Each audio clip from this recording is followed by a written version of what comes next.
Assalamualaikum warahmatullahi wabarakatuh. Innal hamdalillah nahmaduhu wa nasta'inuhu wa nastaghfiruh wa na'udzu billahi min syururi anfusina wa min sayyiati a'malina. May yahdihillahu fala mudhillalah wa may yudlil fala hadiyalah. Asyhadu an la ilaha illallah wahdahu la syarikalah wa asyhadu anna Muhammadan abduhu wa rasuluh. Allahumma salli ala Muhammad wa ala ali Muhammad kama sallaita ala Ibrahim wa ala ali Ibrahim innaka Hamidum Majid. Allahumma barik ala Muhammad wa ala ali Muhammad kama barakta ala Ibrahim wa ala ali Ibrahim innaka Hamidum Majid. Ibu-ibu yang dirahmati Allah, alhamdulillah sama-sama kita bersyukur kepada Allah. Kemudian tentunya salawat serta salam kita tujukan kepada Nabi dan kepada Rasul kita Nabi Muhammad sallallahu alaihi wasallam. Seyogyanya jadwal pada kesempatan pagi hari ini ada Ustadz Masudi HS.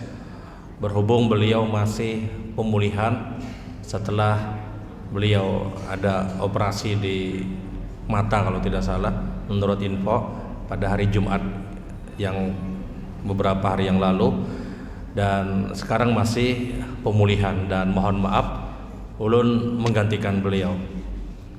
Kalau bang misalnya pian kenapa nang ini pulang datang ya pian,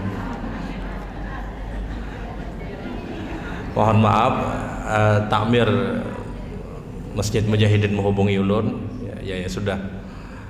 Baik ibu-ibu yang dirahmati Allah, pagi hari ini kita sebagaimana biasa kita akan bagi sebagian waktu kita untuk menyampaikan materi, dan sebahagian kita akan berdialog dari apa yang disampaikan, atau mungkin ada hal-hal yang perlu untuk diperbincangkan di kesempatan pagi hari ini.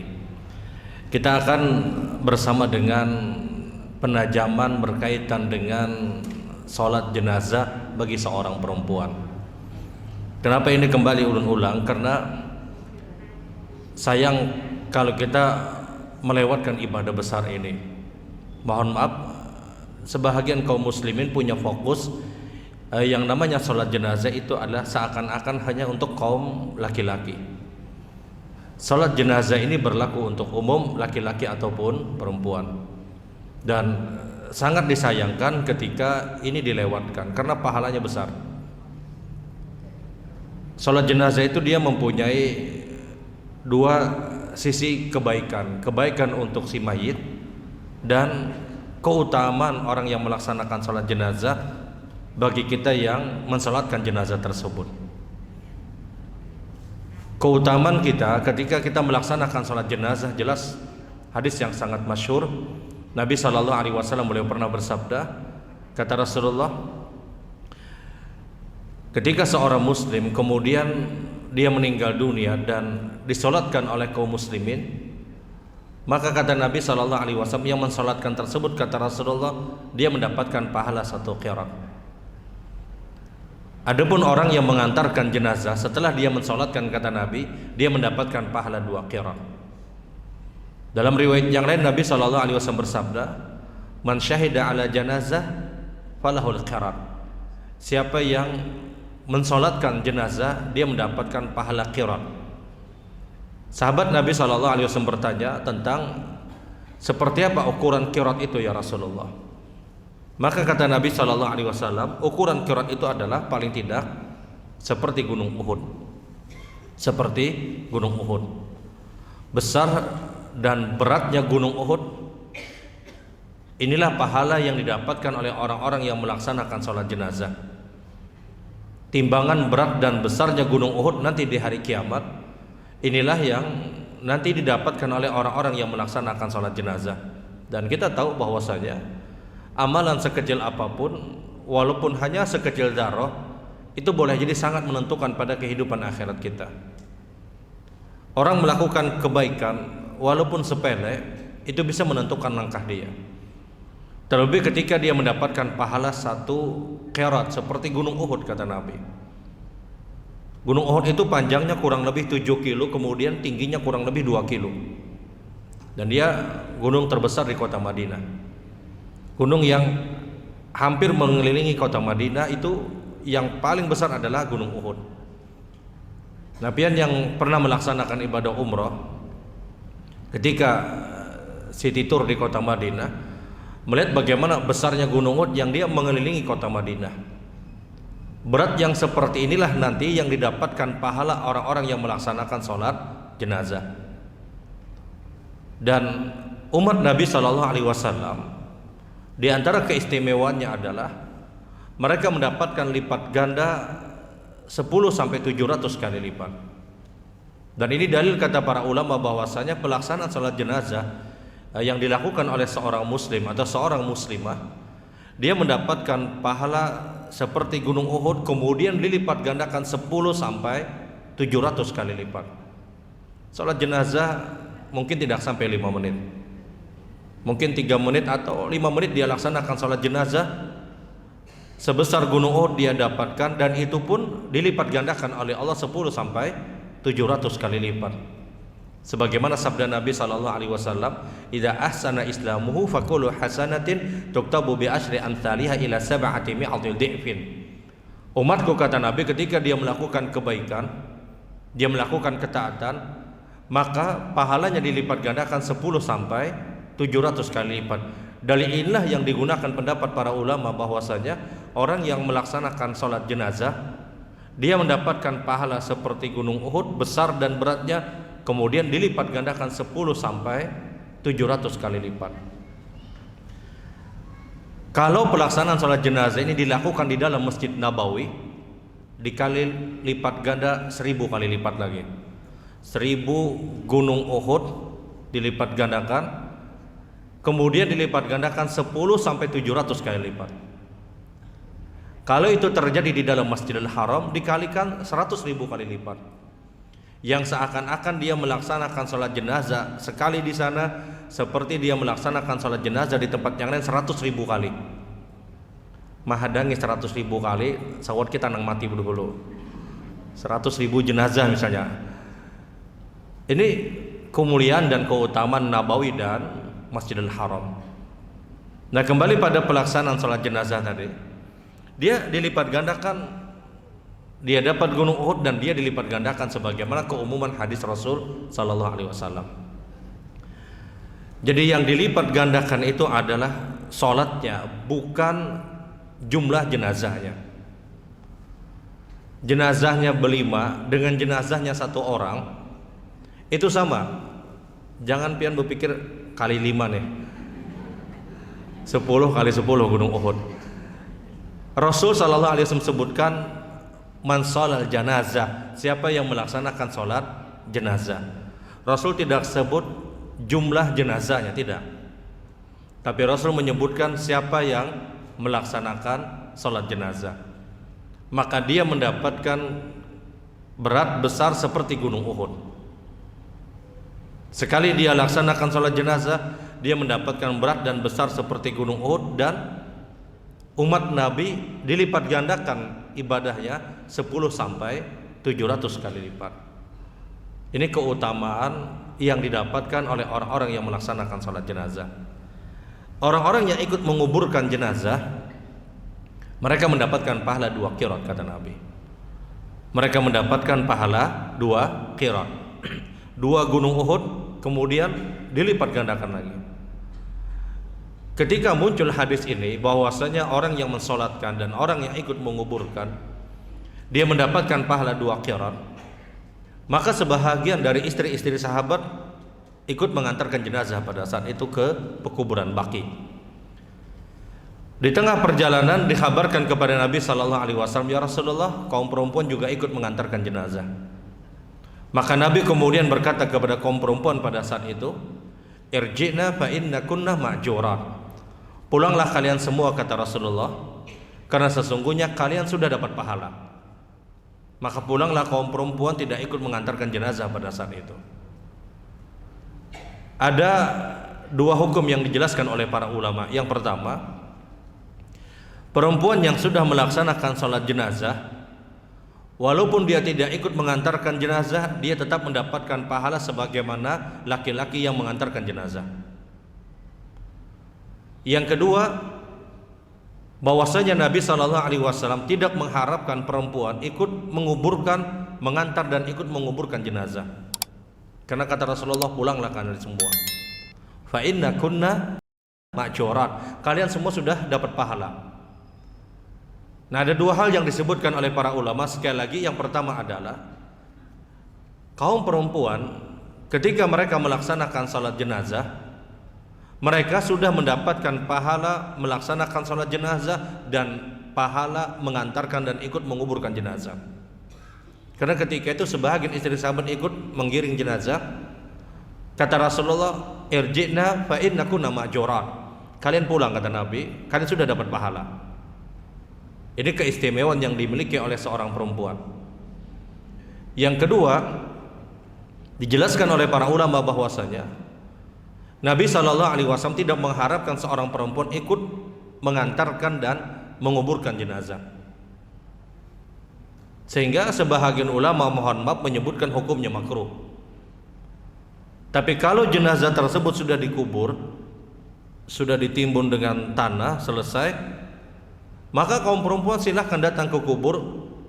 Maka di sini berubah hukum menjadi ziaratul kubur, bukan lagi hukum mengantarkan jenazah, menguburkan jenazah. Pian kalau ikut mengantarkan jenazah, ikut di dalam mobil misalnya, kemudian selesai orang menguburkan jenazah, mereka keluar, maka baru pian masuk ke areal pekuburan. Apakah ini hukumnya boleh? Boleh. Karena ketika itu hukumnya bukan mengantarkan jenazah ke kuburannya, tapi hukumnya ketika itu hanya ziaratul kubur. Karena ada kadang sebahagian orang ingin ikut ke pekuburan, suaminya meninggal, anaknya meninggal misalnya, yang laki-laki atau siapapun, dia ikut seakan-akan ikut mengantarkan jenazah. Batasannya adalah dia tidak masuk ke areal pekuburan, dia tunggu misalnya di mobil.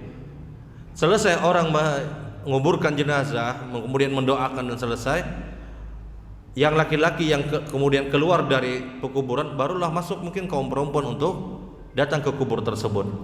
Apakah boleh? Boleh. Dan ini hukumnya ziaratul kubur, bukan lagi hukum mengantarkan jenazah.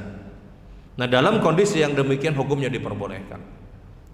Tapi menggiring jenazah untuk menguburkan jenazah, maka Nabi Shallallahu Alaihi Wasallam pada saat itu perintahkan kepada kaum perempuan untuk pulang, kata Nabi. Pulanglah kalian, karena sesungguhnya kalian sudah mendapatkan pahala, kata Rasul Shallallahu Alaihi Wasallam. Nah, kita kembali kepada pelaksanaan sholat jenazah tadi. Jadi sholat jenazah dia punya keutamaan untuk orang yang melaksanakan sholatnya. Orang yang disolatkan, dia pun tentunya mendapatkan faedah, mendapatkan kebaikan dari yang dilakukan oleh orang-orang yang melaksanakan sholat jenazah. Satu hari anak dari Abdullah ibnu Abbas meninggal dunia. Anak dari Abdullah ibnu Abbas meninggal dunia. Maka berkumpullah ketika itu kaum muslimin untuk ikut melaksanakan sholat jenazah. Abdullah ibnu Abbas kemudian berkata kepada salah satu budaknya, Quraib, wahai Quraib, kata Abdullah ibnu Abbas, coba dicek, dilihat berapa orang yang sudah hadir di tempat ini, berapa jumlah mereka yang sudah datang, kata Abdullah ibnu Abbas. Maka keluarlah Quraib dari rumah Abdullah ibnu Abbas, dilihat, dihitung kurang lebih 40 orang. Masuklah Quraib kemudian ke rumah Abdullah ibnu Abbas, dia katakan, wahai Abdullah ibnu Abbas, yang berkumpul ini sudah kurang lebih 40 orang. Kata Ibnu Abbas, keluarkan jenazah ini, kita solatkan, kata Ibnu Abbas. Kemudian Ibnu Abbas berkata, ketahuilah sesungguhnya Nabi SAW bersabda, kata Rasul, barang siapa yang seorang muslim dia meninggal dunia, yusallu arba'una rajula la yusyrikuna billahi syai'a, kemudian disolatkan 40 orang, yang 40 orang ini tidak melakukan kesyirikan, syafa'ahumullahu lah, maka orang ini mendapatkan syafaat doa dari 40 orang ini. Ketika 40 orang adalah 40 orang yang tidak melakukan kesyirikan, maksudnya doanya bermanfaat untuk orang ini. Ini dalil, kata para ulama, diharapkan ketika kita melaksanakan sholat jenazah, diharapkan maka yang hadir itu diharapkan 40 orang. Tapi di zaman Ibnu Abbas pada saat itu kada pakai amplop. Ibnu Abbas ketika itu perintahkan kepada Quraib, wahai Quraib, lihat itu berapa yang datang udah. Quraib hitung, oh ini kurang lebih 40 orang. Masuklah dia katakan 40 orang wahai Ibnu Abbas.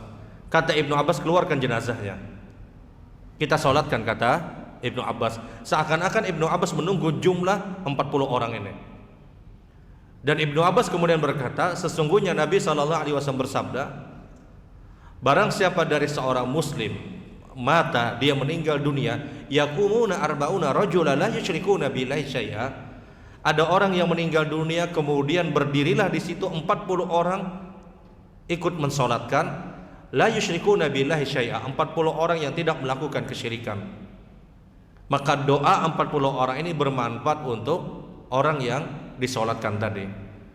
Ini dalil kata para ulama bahwasanya ketika kita melaksanakan sholat jenazah, kalau doa kita ingin benar-benar bermanfaat untuk orang yang meninggal, maka diharapkan dengan jumlah paling tidak di 40 orang. Paling tidak dengan 40 orang.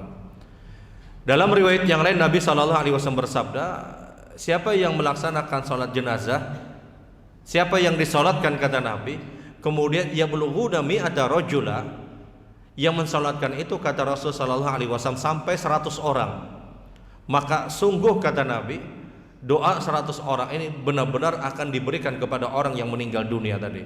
Rasul lebih menekankan 100 orang itu lebih baik. Nah di sini fungsi keluarga untuk melihat ketika ada keluarga kita meninggal, cari kira-kira tempat mana orang itu banyak melaksanakan sholat jenazah.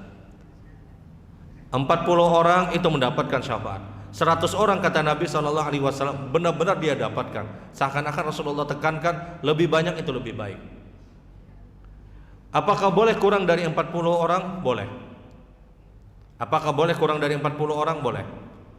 Sebagaimana Nabi SAW pernah melaksanakan salat gaib. Ketika itu Najasyi meninggal dunia, raja yang ada di Habasyah di daerah Ethiopia, dia meninggal dunia. Yang pada saat itu kebetulan Raja Najasyi ini adalah seorang yang baru memeluk agama Islam, sementara rakyatnya belum memeluk agama Islam. Sampailah berita ke Madinah bahwasanya Najasyi meninggal dunia. Maka Rasul SAW perintahkan kepada para sahabat untuk melaksanakan salat gaib. Dan kebetulan pada saat itu yang hadir hanya 7 orang. Yang hadir hanya 7 orang. 7 orang ini kemudian dibagi Rasul SAW menjadi 3 shaf. Maka Rasul perintahkan kepada 7 orang ini, salasatan nafar fil awal, nafran tsani, nafran tsalis. 3 orang berada di shaf pertama kata Rasul, 2 orang berada pada shaf yang kedua, dan 2 orang berada pada shaf yang ketiga kata Rasul. Maka dilaksanakanlah salat gaib pada saat itu. Selesai Rasul SAW melaksanakan salat gaib bersama 7 orang sahabat, Rasulullah kemudian memberikan alasan kepada 7 orang sahabat tadi kenapa shaf dibagi menjadi 3. Padahal kalau 7 orang berdiri cukup aja 7 orang satu shaf. Rasul kemudian memberikan alasan kata Rasulullah, ketahuilah kata Nabi, man mata yakumu salasatu sufu faqad aujab. Siapapun yang meninggal dunia kemudian berdiri di belakang dia, maksudnya berdiri untuk melaksanakan sholat jenazah dengan jumlah 3 shaf, maka jumlah 3 shaf ini cukup bagi orang-orang ini untuk memberikan doa kepada orang yang meninggal dunia tadi. 3 shaf itu diperintahkan Rasul. Kalau seandainya kada cukup 40, berapapun selama bisa dibikin 3 shaf, bikin 3 shaf. Artinya minimal 3 shaf itu minimal yang hadir itu 6 orang minimal. 2 orang shaf pertama, 2 orang shaf kedua, 2 orang shaf yang ketiga. Karena 1 orang di belakang shaf itu tidak dibenarkan. Sebagaimana sabda Nabi SAW, la salata khalfal imam munfarida. Janganlah engkau salat di belakang sendirian kata Rasulullah. Jadi kalau ingin melaksanakan salat jenazah yang doanya bermanfaat untuk orang yang meninggal, pertama dia harus bikin 3 shaf, walaupun dengan jumlah kurang dari 40 orang. Kalau 40 orang jelas lebih baik. Jelas kata Nabi syafaatnya itu bermanfaat. Lebih dari 40 orang kata Rasulullah sampai 100 orang benar-benar mendatangkan manfaat kata Nabi. Nah di sini kita harus melihat pada saat kita melaksanakan sholat jenazah, yang harus diperhatikan itu adalah shafnya dulu. Ini taruhlah misalnya 50 orang satu shaf. 50 orang itu jangan dibikin satu shaf. Karena shaf pada pelaksanaan sholat jenazah itu berbeda dengan shaf pada pelaksanaan sholat berjamaah. Kalau shaf pada pelaksanaan sholat berjamaah kita sempurnakan shaf yang di depan, sudah sempurna baru bikin shaf yang berikutnya. Tapi shaf pada pelaksanaan sholat jenazah dia bikin 3 shaf. Dia bikin 3 shaf. Shaf pertama, shaf kedua, dan shaf yang ketiga. Yang minimal ketika membuat 3 shaf ini, minimal yang hadir pada pelaksanaan sholat jenazah itu 6 orang. Karena kalau 5 orang berarti ada di shaf tersebut 1 orang, dan 1 orang di shaf itu tidak dibenarkan. Sebagaimana sabda Nabi, la sholata khalfal imam munfarida, janganlah engkau sholat itu di belakang sendirian kata Rasulullah. Jadi kalau kita ingin laksanakan sholat jenazah, tunggu dulu. Kalau sudah kurang lebih misalnya 6 orang, ya sudah, dia bisa bikin dengan 3 shaf. Karena 3 shaf ini itu menjadikan doa mereka diijabai kata Rasul sallallahu alaihi wasallam. Dan lebih banyak tentunya itu lebih utama. Lebih banyak tentunya itu lebih baik. Kemudian di dalam pelaksanaan salat jenazah, kita tahu yang pertama itu bacanya surat Al-Fatihah. Kemudian salawat kepada Rasul, kemudian mendoakan mayit dan berdoa dengan doa umum. Ini ringkasan bacaan pada pelaksanaan sholat jenazah. Selesai sholat jenazah jangan lupa untuk tetap berzikir. Zikir pada pelaksanaan selesai sholat jenazah itu sama sebagaimana zikir pada selesai sholat-sholat sunnah yang lain secara umum. Astagfirullah, astagfirullah, astagfirullah, Allahumma antas salam wa minkas salam, tabarakta ya dzal jalali wal ikram. Di sini kadang kita terlewatkan. Selesai kita melaksanakan sholat jenazah, taruhlah misalnya di waktu zuhur, sebahagian kita langsung sholat sunnah ba'diyah zuhur misalnya, atau sebahagian kita bepandiran dulu. Siapa nang mati tadi ya? Si Anu ya. Berapa umurnya? 100, wajar aja sudah jadi. 100 wajar aja sudah. Dia lupa untuk berzikir, Zikir selesai sholat jenazah itu sama seperti zikir sebagaimana selesai sholat sunnah yang lain. Dia astagfirullah, astagfirullah, astagfirullah, Allahumma antas salam wa minkas salam, tabarakta ya dzal jalali wal ikram. Sudah cukup. Jangan subhanallah 33, alhamdulillah 33, jangan. Karena posisi pian masih berdiri. Jadi selesai assalamualaikum warahmatullah, assalamualaikum warahmatullah, atau assalamualaikum warahmatullahi wabarakatuh, assalamualaikum warahmatullahi wabarakatuh, maka langsung astagfirullah, astagfirullah, astagfirullah, Allahumma antas salam wa minkas salam, tabarakta ya dzal jalali wal ikram. Ini zikir selesai salat jenazah. Sebagaimana zikir juga selesai salat-salat sunnah yang lain. Jadi sama zikirnya. Yang terkadang di zikir ini kita terlewatkan. Kadang kita lupa baca istighfar 3 kali, baca Allahumma antas salam kadang lupa. Kadang sebagian kita selesai salat jenazah kemudian langsung salat sunnah. Kemudian ketika kita ingin melaksanakan salat sunnah, taruhlah misalnya ba'diyah zuhur, maka diharapkan bukan berada di tempat salat jenazah yang kita kerjakan, pian bergeser ke kanan, bergeser ke kiri sedikit, atau maju ke depan atau mundur sedikit. Sebagaimana perintah Nabi untuk memperbanyak tempat-tempat sholat. Kita selesai sholat jenazah pada posisi berdiri, bergeser sedikit ke kanan atau ke kiri misalnya. Yang penting ada gerakan, dia bukan berada di tempat pada pelaksanaan sholat jenazahnya. Kenapa? Karena ketika Allah berfirman yauma idzin tuhaditsu akhbaraha, bumi berbicara dengan apa yang dilakukan oleh seorang hamba di tempat tersebut. Kata Imam Bukhari, ayat ini memberikan penjelasan kepada kita bahwasanya setiap kebaikan yang kita lakukan di satu tempat, dia akan jadi saksi kebaikan untuk kita. Maka orang yang melaksanakan sholat jenazah di satu tempat, kemudian dia bergeser sedikit untuk melaksanakan sholat sunnah ba'diyah misalnya, bergesernya dia itu menjadikan saksi kebaikan untuk orang ini. Karena keumuman ayat Al-Quran dan Nabi SAW ketika itu memang perintahkan kepada kita untuk apa? Untuk memperbanyak tempat-tempat sholat.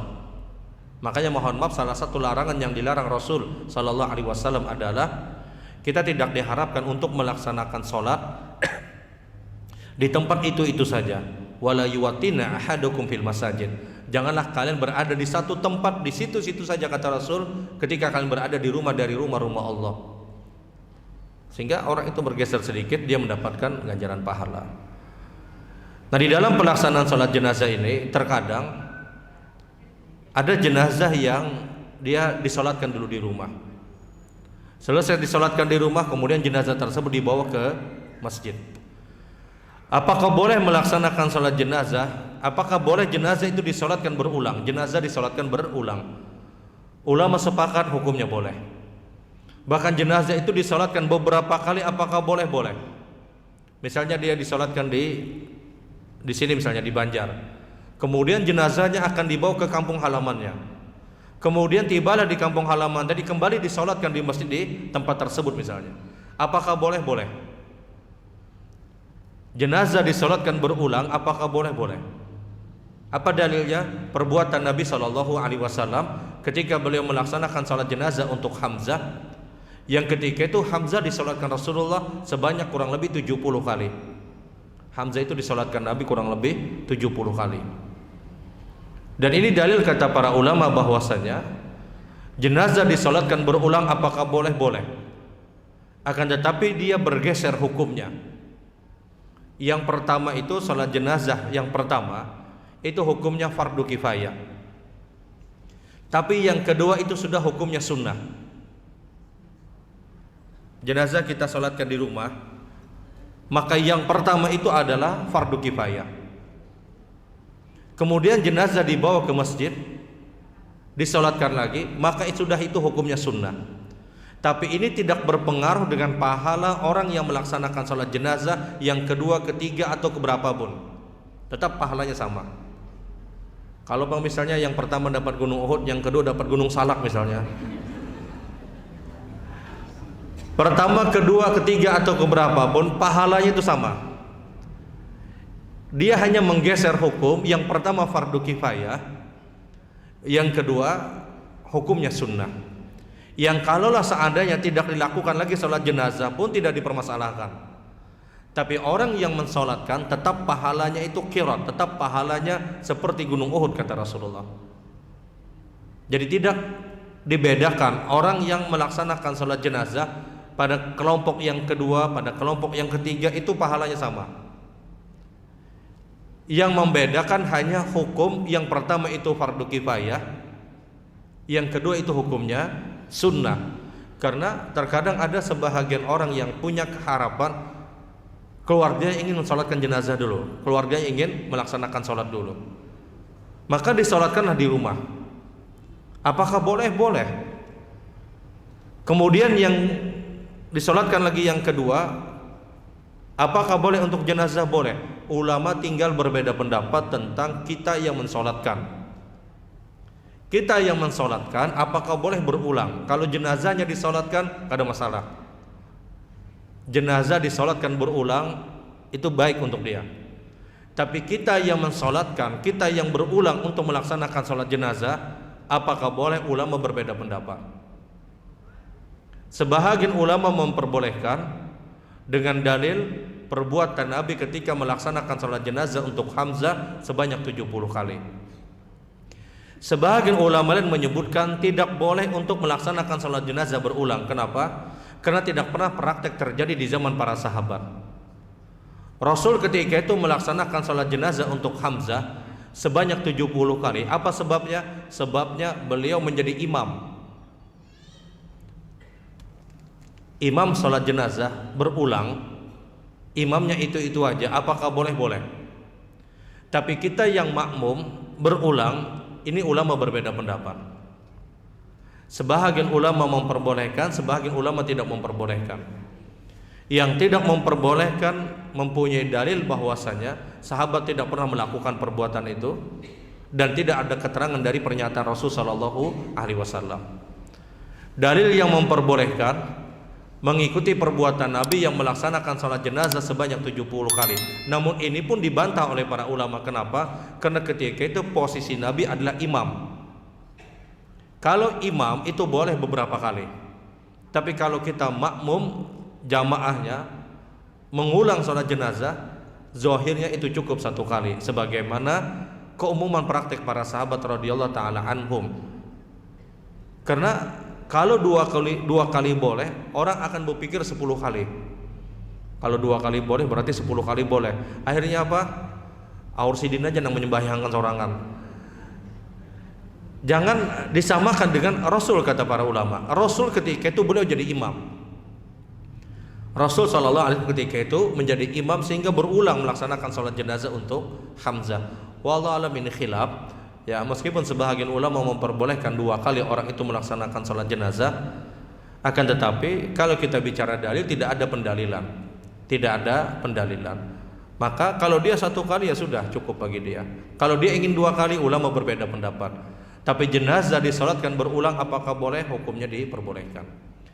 Sekarang kalau seandainya yang melaksanakan sholat jenazah semuanya kaum perempuan, imamnya perempuan, kemudian juga yang makmum juga kaum perempuan, bagaimana caranya? Caranya adalah kalau jenazah tersebut seorang laki-laki, maka imam tersebut dia harus berada di posisi di bagian pundak dari laki-laki yang meninggal dunia tadi. Taruhlah misalnya, mohon maaf, ini jenazah, ini kepalanya, ini pundak, maka imam berada di daerah pundak jenazah laki-laki. Kalau jenazahnya perempuan, maka imam berada di tengah-tengah, di areal perutnya. Jadi kalau pian memimpin sholat jenazah, semuanya perempuan, jenazahnya dilihat laki-laki atau perempuan. Kalau laki-laki, maka posisi imam berada di dekat pundaknya laki-laki. Tapi kalau jenazahnya adalah perempuan, maka posisi imam berada di tengah-tengah jenazah tadi. Jadi tidak sama. Yang laki-laki di pundak berdiri imamnya, adapun yang perempuan, yang meninggal perempuan, maka berdiri imamnya di tengah-tengah jenazah tadi. Dan hukumnya sah, hukumnya boleh. Karena ketika Rasulullah SAW meninggal dunia, Rasulullah itu meninggal pada hari Senin dan dikuburkan di hari Rabu atau di hari Kamis. Ulama berbeda pendapat. Salah satu sebabnya adalah karena tidak ada kata sepakat dari para sahabat untuk siapa yang paling layak untuk memimpin sholat jenazah untuk Rasul. Akhirnya diputuskanlah setiap kelompok berhak untuk melaksanakan sholat jenazah kepada Rasul Sallallahu Alaihi Wasallam. Laki-laki mereka melaksanakan sholat jenazah, satu grup bikin lagi, terus sampai di hari Rabu, yang anak-anak ikut melaksanakan sholat jenazah dengan kelompok mereka. Yang kaum perempuan pun ikut melaksanakan sholat jenazah dengan kelompok mereka. Maka di situ imam pada pelaksanaan sholat jenazah untuk Rasul yang juga dilakukan oleh kelompok kaum perempuan, mereka pun ketika itu mengikuti apa yang dilakukan oleh kaum laki-laki, memposisikan bagaimana berdiri pada saat melaksanakan sholat jenazah.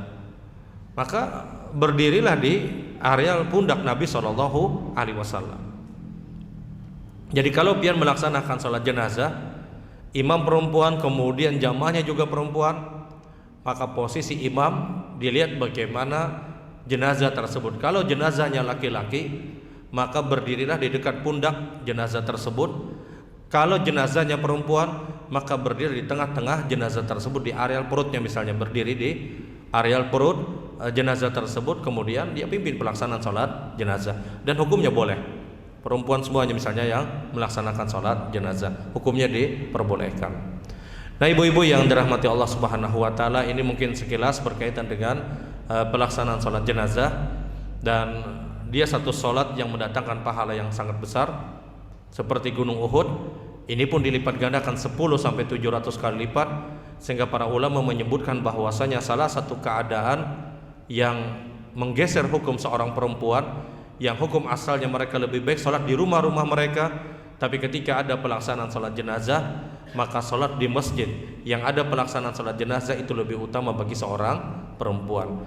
Baik ibu-ibu yang dirahmati Allah, dari sini kalau ada hal yang perlu untuk diperbincangkan dari apa yang disampaikan, atau mungkin ada hal yang dianggap dirasa perlu, waktunya ulun persilahkan.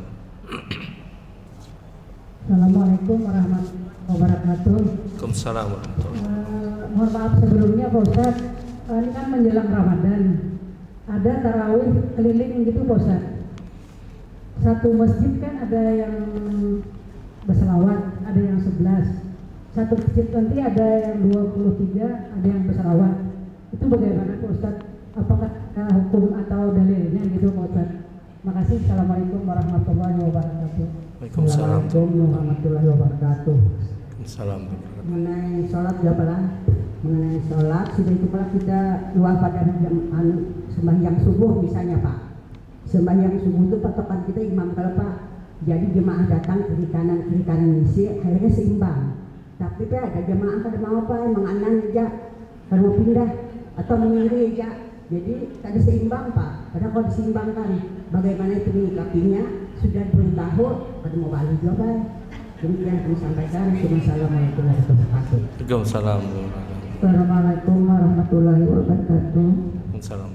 Izin bertanya Ustaz mengenai jenazah. Apabila seorang jenazah, apabila ada seorang meninggal kemudian meninggalkan hutang, apakah ahli warisnya itu Ustaz boleh mengakad-akad hutang bapaknya? Misalnya dia menemui orang yang menghutangi si mayit dan berkata bahwa hutang bapaknya dialihkan dari tanggung jawab dia, apakah si mayit ini masih bertanggung jawab atas hutang-hutang yang ditinggalkannya? Maksudnya itu Ustaz, si anaknya bakat hutang bapaknya adalah tanggung jawab ibunya, bapak dibebaskan dari kata itu Ustaz. Mohon maaf yang kedua Ustaz, bolehkah harta waris itu tidak dibagi Ustaz? Begini Ustaz, ada seorang laki-laki menikah 2 kali. Dengan istri pertama dia bercerai. Setelah bercerai itu semua hartanya dihibahkan kepada istri pertama yang diceraikannya dengan meninggalkan 2 orang anak perempuan dan 1 orang laki-laki. Sebentar Bu, istri pertama cerai sudah Ustaz. Terus anaknya ada 2 orang anak perempuan dan 1 orang anak laki-laki. Dengan istri yang sekarang dia memiliki 2 anak perempuan. Terus yang jadi pertanyaan si ahli waris ini Ustaz, si ibu yang kedua ini tidak membagi waris, tapi si anak dari istri yang pertama ini pun mengikhlaskan dan tidak meminta Ustaz. Apakah boleh seperti itu? Biarnya biar aja mah hartanya dan ibu. Terus apakah boleh Ustaz, apakah dengan cara hibah atau misalnya dijual dulu atau terus dihibahkan? Misalnya si istri yang sekarang ini tidak menjual dengan berkata dihibahkan aja, apakah itu sudah cukup Ustaz dengan cara seperti itu? Ya. Terima kasih atas jawabannya. Wassalamualaikum warahmatullahi wabarakatuh. Waalaikumsalam. Assalamualaikum warahmatullahi wabarakatuh. Adang dulu pula. Nang keempat tadi ulun Asmat. Istri pertama dia cerai, kemudian dia punya anak 2 anak perempuan dan 1 orang laki-laki. Ya. Kemudian dia menikah dengan seorang perempuan, punya anak 2 orang perempuan. Kemudian anak yang pertama 2 orang perempuan dan 1 orang laki-laki menghibahkan harta untuk ibu istri yang kedua. Oh, ya. Tapi dengan istri yang pertama itu setelah berpisah itu sudah dihibahkan semuanya ke istri yang pertama waktu berpisah dulu Ustaz. Jadi hartanya sudah dihibahkan? Dihibahkan dulu.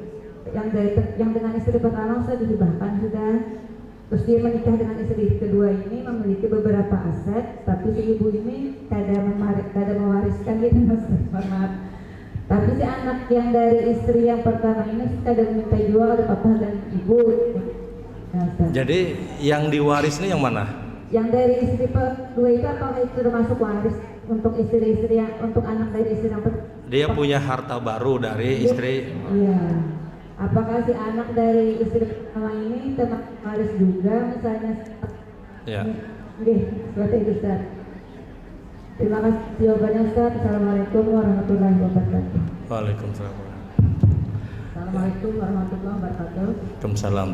Yang saya tanyakan mengenai kita lewat di daerah pekuburan, cuma lewat aja Pak. Kebetulan alamat yang dituju melewati jalan kubur itu tidak mampir kubur. Apakah kita juga mengucapkan assalamualaikum atau assalamualaikum kubur? Yang kedua, ketika kita berada di Masjidil Haram, sudah berada di masjid, kita tiba-tiba wudhu kita batal. Kalau kita tinggalkan wudhu ke tempat wudhu, tempat kita ke tempatnya orang, apakah boleh kita pakai spray ya? Semprot aja ke wudhunya Pak, atau diusap sekali aja pakai air mineral seperti wudhu biasa, cuma satu kali usap aja ya. Apakah dibolehkan ya? Makasih. Assalamualaikum warahmatullahi wabarakatuh. Waalaikumsalam. Sudahkah? Sudah kita. Ada lagi? Ya baik. Yang pertama tentang seorang yang berkeliling untuk melaksanakan qiyamut tarawih di bulan Ramadan, kemudian dia dapatkan mungkin di sebagian masjid ada yang 11 rakaat, ada yang 23 rakaat. Kemudian ada salawat dan yang lainnya. Apa yang dilakukan? Berkaitan dengan 11, 23 dan selanjutnya jumlah rakaat pada qiyamut tarawih, kita tahu dari dulu memang ulama berbeda pendapat, dan hasilnya adalah siapapun yang ingin mengerjakan 11 rakaat dia persilahkan, karena ada riwayat Imam Bukhari dan Muslim. Siapapun yang mengerjakan 23 maka itu ijtihad yang dia pegang. Ya sudah, itu kita serahkan kepada masing-masing tempat yang melaksanakan sholat tarawih di malam-malam bulan Ramadan. Yang 11 rakaat jelas ada hadis Bukhari Muslim. Yang 23 itu pun keluar dari riwayat Umar ibn Khattab dan beberapa riwayat yang lain. Sehingga ya sudah, itu kita serahkan kepada masjid-masjid mana yang dia ambil dari pendapat tersebut. Kita yang mengikuti pelaksanaan qiyamut tarawih, maka mau tidak mau mengikuti apa yang dilakukan oleh imam. Kalau imamnya 23, apakah kita boleh keluar dari 23, kita berhenti di 10 rakaat misalnya, atau kita berhenti di 8 rakaat, kemudian witirnya kita sendiri, apakah boleh? Boleh. Tapi dengan kondisi yang seperti ini, dia tidak mendapatkan keutamaan sebagaimana hadis Nabi sallallahu alaihi wasallam. Kata Rasul sallallahu alaihi wasallam, "Man qama ma'al imam hatta yansarif kutiba lahu qiyamul lailah." Siapapun, kata Rasul sallallahu alaihi wasallam, yang dia ikut qiyamut tarawih berjamaah bersama imam hatta yansarif, sampai selesai, dicatatkan bagi dia telah melaksanakan salat malam sepanjang malam. Kalau kita ambil 8 rakaat saja misalnya, kebetulan dia 23, kemudian 3 rakaatnya kita di rumah, apakah boleh? Kalau bicara hukum boleh, hukumnya boleh. Tapi menuntaskan qiyamut tarawih sampai selesai bersama imam, itu dapat pahala seperti dia melaksanakan salat malam sepanjang malam. Nah, ini pertimbangannya. Adapun salawat-salawat yang muncul misalnya di beberapa jumlah rakaat selesai, kemudian ada salawat dan yang lainnya, kondisi yang seperti ini bisa kita hindari dengan apa? Dengan tidak mengikuti bacaan tersebut. Ya sudah, berdiam aja orang bebacaan ini dan yang lainnya, kita diam, atau kita mungkin di sela-sela itu kita doa atau kita baca Quran. Tapi jumlah rakaat, maka mau tidak mau mengikuti imam. Jumlah rakaat mau tidak mau mengikuti imam. Kalau kita tidak ingin mengikuti imam, berhenti di 8 rakaat misalnya, apakah boleh? Kalau pian tanya hukum boleh, hukumnya boleh. Jangankan model yang seperti ini, kada tarawihin kada Bapak juga. 8 rakaat dia berhenti, ya sudah selesai. Kemudian dia witirnya sendiri, apakah boleh? Boleh. Tapi menuntaskan tarawih berjamaah bersama imam sampai selesai, ini yang kata Rasulullah, kutiba lahu qiyamul lailah, dicatatkan dia telah melaksanakan salat malam sepanjang malam. Maka pertimbangannya dia tuntaskan, ini lebih utama, dia tuntaskan bersama imam. Kemudian ulama khilaf, bagaimana kalau seandainya katanya kita kerjakan tarawih itu cuma 8 rakaat, kemudian 3 rakaatnya kita mundur, 3 rakaatnya kita bikin jamaah lagi. Artinya apa? Sama-sama berjamaah juga. Yang membedakan adalah yang pertama kita bertahan dengan imam yang awal, yang kedua kita mengganti model imamnya, kita ganti imam yang lain dengan grup orang itu juga misalnya. Nah, apakah hal yang demikian diperbolehkan? Ulama berbeda pendapat. Sebagian ulama menyebutkan boleh. Kenapa? Karena terhitung tetap berjamaah. Karena Rasul tidak mempersyaratkan harus imam itu aja. Rasul hanya mempersyaratkan siapa yang melaksanakan salat tarawih berjamaah bersama imam, sampai selesai bersama imam, sampai selesai kata Rasulullah. Maksudnya sampai witir. Sehingga dari kondisi yang seperti itu, sebagian ulama memperbolehkan dengan cara apa? Dengan cara dia bikin tarawih, dia bikin witirnya berjamaah dengan orang-orang yang dia tunjuk misalnya. Ya, wallahu alam ini khilaf. Namun kalau dia ingin bertahan pun tidak dipermasalahkan bersama imam, walaupun mungkin dengan jumlah di 23 rakaat. Tapi yang paling afdal jelas ada di 11 rakaat, wallahu alam. Baik, yang kedua berkaitan dengan sholat yang kebetulan ternyata membuat safnya tidak sesuai dengan apa yang diajarkan dan diarahkan Rasulullah SAW. Idealnya memang ketika kita membuat saf adalah ausatul imam, jadikan imam itu di tengah. Pada kondisi-kondisi tertentu yang mohon maaf sebahagian orang tidak terlalu paham bagaimana cara membuat saf di dalam pelaksanaan sholat berjamaah, ada sebahagian orang itu bikin saf dia banyak di sebelah kanan, ada yang banyak di sebelah kiri. Bagaimana sikap kita dengan kondisi yang seperti ini? Apakah kita bikin safnya di tengah sendirian, tidak mengikuti saf yang di sebelah kanan tadi, atau kita mengikuti yang di sebelah kanan tadi? Nah, di sini yang terbaik adalah dia menghilangkan kemudaratan yang lebih besar. Misalnya sudah dipadahi, ayo kita mulai di tengah. Kadang mau sidin misalnya, aku di sini aja sidin, pas lawan kekawanan ya sidin. Artinya ketika hal yang demikian terjadi, kita yang paham bagaimana cara melaksanakan sholat berjamaah, bagaimana cara membuat shaf, maka pertimbangannya adalah apakah kita sholat di belakang sendirian, di tengah-tengah sendirian, atau mengikuti shaf dengan banyaknya kaum muslimin tadi. Maka ini daruri, ini sangat-sangat darurat. Mau tidak mau kita mengikuti shaf yang sudah dibikin tadi. Kalau sudah misalnya di kiau kada hendak juga, dipanggil dia tidak mau, ya sudah, daripada kita sendiri terputus shafnya, maka ini darurat. Mau tidak mau kita bergabung dengan orang-orang yang sudah membuat shaf tadi. Kalau itu terjadi. Tapi kalau seandainya dipanggil orang itu mau misalnya, ada sebahagian yang mau, sebahagian yang tidak mau, maka bertahan di tengah-tengah shaf dengan sebahagian orang yang mau itu lebih baik. Paham pula? Kita datang ke masjid, kemudian ternyata orang sudah bikin shaf mulai sebelah kanan. Kita panggil ternyata gak ada mau juga orangnya. Bikin dari tengah misalnya. Dalam kondisi yang demikian ini ada darurat. Maka mau tidak mau kita mengikuti shaf yang sudah dibikin. Tapi kalau seandainya dalam kondisi yang lain kita berada di tengah, kemudian kita panggil sebahagian yang mau, sebahagian tidak mau, bertahan dengan sebahagian orang yang mau itu lebih baik. Kenapa? Sudah ada yang menemani kita. Tinggal orang yang berikutnya, mudah-mudahan ini adalah orang-orang yang paham, dia mengikuti apa yang sudah kita bikin. Jadi kalau sendirian, mau tidak mau kita mengikuti. Kalau sudah ada yang mau bersama kita, maka bertahan dengan orang yang mau ini lebih utama. Kenapa? Karena boleh jadi ada yang datang, kemudian yang datang ini paham bagaimana cara bikin shaf, maka dia akan bersama kita, wallahu alam. Baik, pertanyaan yang selanjutnya, apakah boleh hutang dialihkan ke ahli warisnya? Ya, hukumnya boleh, dan itu tanggung jawab orang yang mengambil tanggung jawab pada saat dia menyampaikan bahwasanya hutang orang tuanya atau hutang siapapun dia yang menjamin.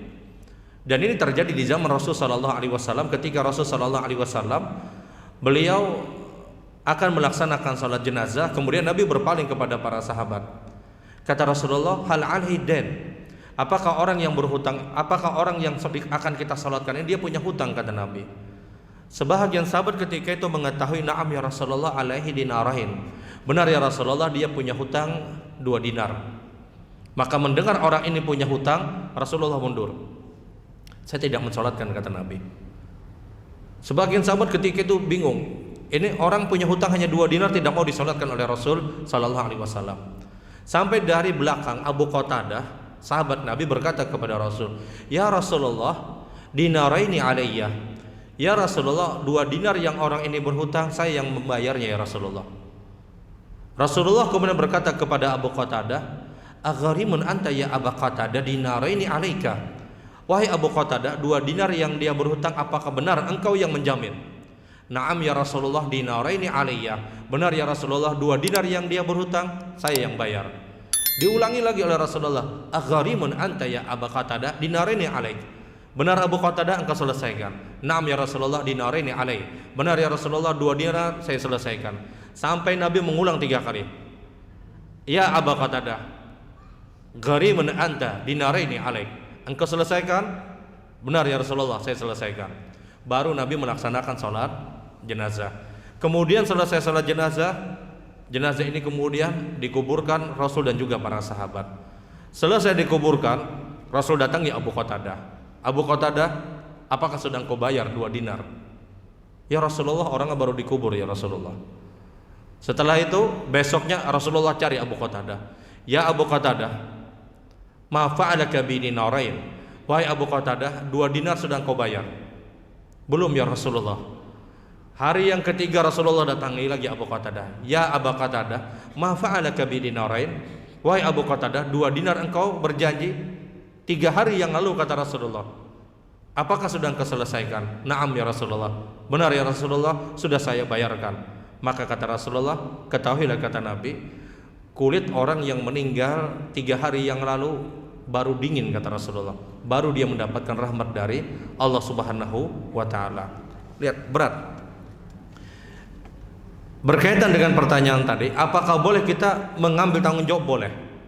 Tapi kapanpun orang tersebut mengambil tanggung jawab, segera dia selesaikan.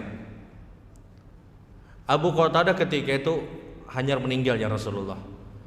Hari yang kedua, ulun kada ingat ya Rasulullah. Hari yang ketiga baru dia selesaikan. Maka itu pun kata Nabi, orang yang meninggal itu baru mendapatkan rahmat dari Allah Subhanahu wa ta'ala. Makanya Rasulullah pernah menyatakan, nafsul mu'min mu'alaqatun bidaini hatta yuqda'an. Ruhnya seorang mukmin itu tergantung, kata Rasulullah. Dia tidak dapat rahmat sampai hutangnya dituntaskan, sampai hutangnya diselesaikan. Dan siapapun yang mengambil tanggung jawab, dia harus segera selesaikan. Makanya alhamdulillah kebiasaan kita ketika akan melaksanakan salat jenazah, biasanya yang mengumumkan itu menyampaikan, jenazah ini kalau punya hutang segera diselesaikan kepada keluarganya. Makanya kalau ada keluarga yang meninggal, kemudian nama kita dicantumkan, keluarga fulan, nama-nama yang dicantumkan ini harus siap menyelesaikan hutang. Jangan bandak ngaran aja, enak ngaran aku aja biar keren ya Sidin. Ini harus siap, dia harus siap. Kenapa? Orang taunya dengan dia. Orang taunya dengan keluarga siapa? Keluarga fulan yang harus menyelesaikan, wallahu alam. Baik, pertanyaan yang selanjutnya tadi berkaitan dengan seorang yang bercerai dengan seorang istri, kemudian dia sudah hibahkan hartanya, dia punya anak, 2 orang perempuan dan 1 orang laki-laki, kemudian dia menikah lagi dengan seorang perempuan dan punya anak 2 orang perempuan. Bagaimana pembagian warisnya? Harta yang sudah dia hibahkan kepada istri yang pertama yang sudah selesai pernikahannya tidak bisa diganggu gugat, karena itu sudah dihibahkan. Tidak boleh diambil, tidak boleh diwaris, karena itu sudah dihibahkan. Tinggal kalau dia punya harta lagi dari perkawinan yang baru misalnya, maka bagaimana pembagian warisnya? Pembagian warisnya tetap sama. Perempuan tadi dia mendapatkan 1/8, 7/8 dibagi dari anak-anaknya yang tersisa. 2 anak perempuan dari istri yang kedua dan 2 anak perempuan dari istri yang pertama dan 1 orang laki-laki. 7/8 ini dibagi dengan anak-anaknya tadi, dan laki-laki mendapatkan 2:1 dibanding perempuan. Anak-anak dia dari perceraian istri pertama, apakah dapat waris? Dapat waris. Kenapa? Karena itu harta bapaknya, harta orang tuanya. Berbeda kalau seandainya itu bukan harta ayahnya, tapi harta ibunya misalnya, maka anak-anak yang dari istri pertama tidak mendapatkan waris, tidak ada jalurnya. Tapi kalau berhubung ini adalah harta ayahnya yang dia meninggal, maka anak-anak dari istri pertama dia mendapatkan waris. Kenapa? Dia mewarisi harta orang tuanya, mewarisi harta ayahnya. Dan walaupun dia punya ibu tiri dapat waris, dia mendapatkan 1/8 karena dia punya anak. 7/8 dibagi untuk anak-anak pada istri yang pertama dan istri yang kedua. Dan berlaku kaidah di dalam ayat Al-Qur'an, lidzakari mithlu hadzal untsain, laki-laki 2:1 dibandingkan perempuan ketika pembagian waris, wallahu alam. Ya kalau dia ingin ikhlaskan terserah. Misalnya dibagi sudah waris, kemudian kata anak-anak dari istri yang pertama, ya sudah diikhlaskan aja. Ya sudah, itu hak dia. Tapi hendaknya dibagi dulu dengan cara waris, kemudian baru apa sikap dia.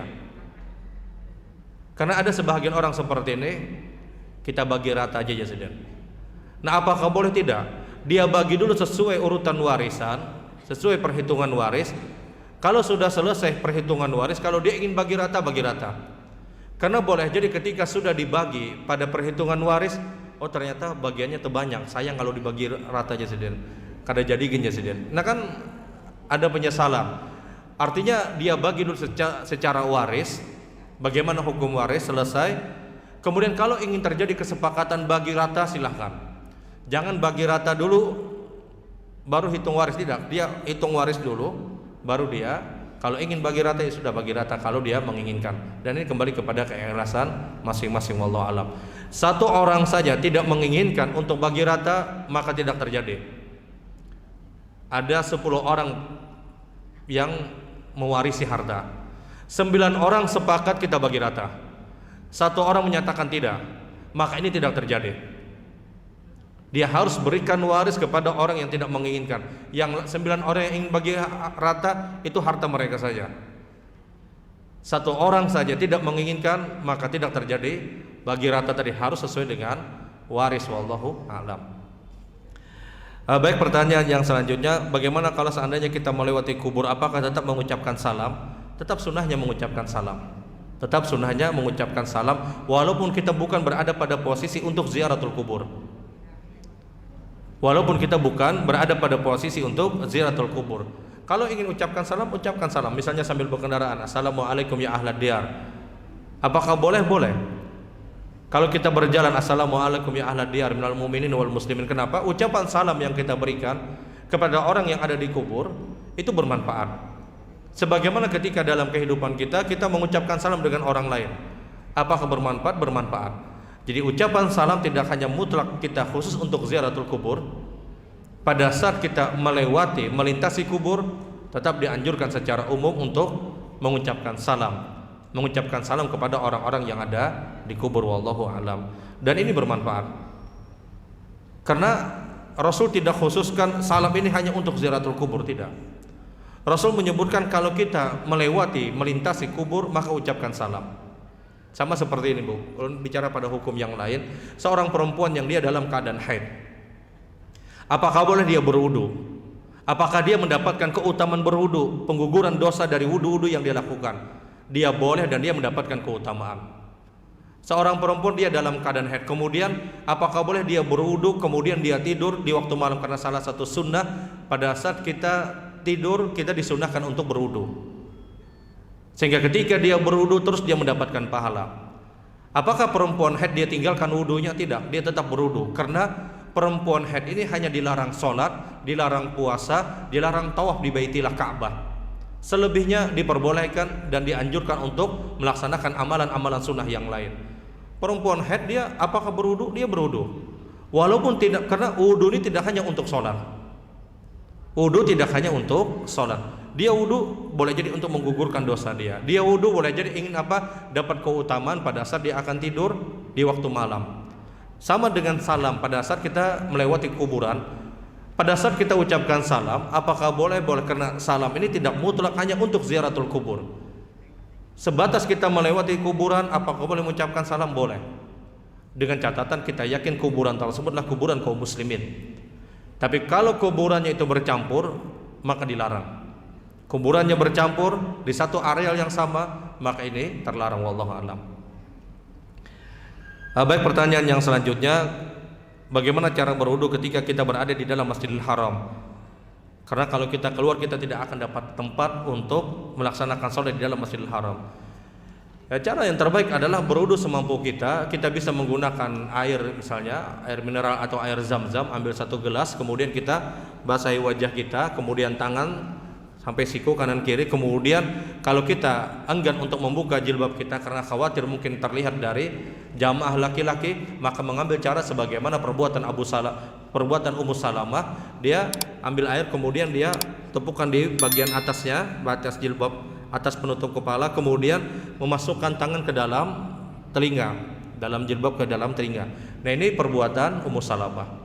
Boleh kita untuk melakukan perbuatan itu sebagaimana yang dipraktikkan istri Rasul sallallahu alaihi wasallam. Tapi kalau seorang perempuan sudah merasa aman di tempat itu, semuanya hanya kaum perempuan, maka dia buka, dia usapkan. Tapi kalau dia berada di tempat umum, khawatir terlihat kaum laki-laki, maka dia ambil air kemudian dia tepukkan, kemudian dia usap bagian dalam.